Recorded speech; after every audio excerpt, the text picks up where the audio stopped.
Naseer Bloch साहब इस्लामाबाद के इस हाल विच और पंजाबी अदबी प्रचार नाल और होर बहुत सारिया तंजीमां के हवाले नाल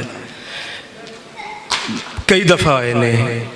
तुसा दोस्तों उन्होंने मान दिता, मुहब्बत दी और नसीर बलोच नूं अज दी घड़ी भी तुसी याद रखिया तो मैनू पक्का है कि तुसी हमेशा उन्होंने याद रखोगे, चूँकि वेला बहुत हो गया है।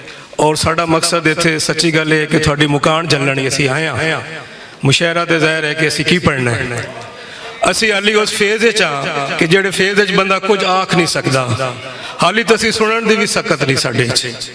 मैं उन्होंने रूह के सवाब वास्ते थोड़े अगे बेनती कराँगा कि फातिहा पढ़ लो मेरे नाल।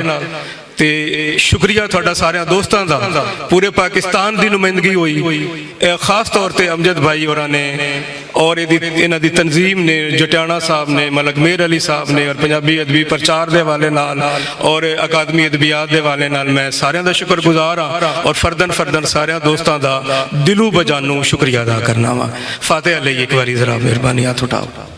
बिस्मिल्लाहिर्रहमानिर्रहीम। अल्लाहुम्मा सल्लि अला सय्यिदिना मुहम्मद व अला आलि मुहम्मद कमा सल्लैता अला इब्राहीम इन्नका हमीदुम मजीद।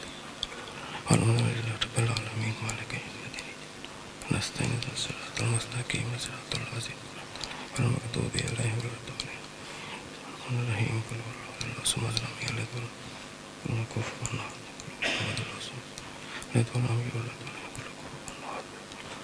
कुल हुवल्लाहु अहद अल्लाहु समद लम यलिद वलम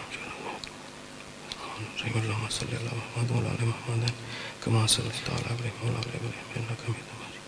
अल्लाहुम्मा बारिक अला मुहम्मद व बारिक अला इब्राहीम इन्नका हमीदुम मजीद।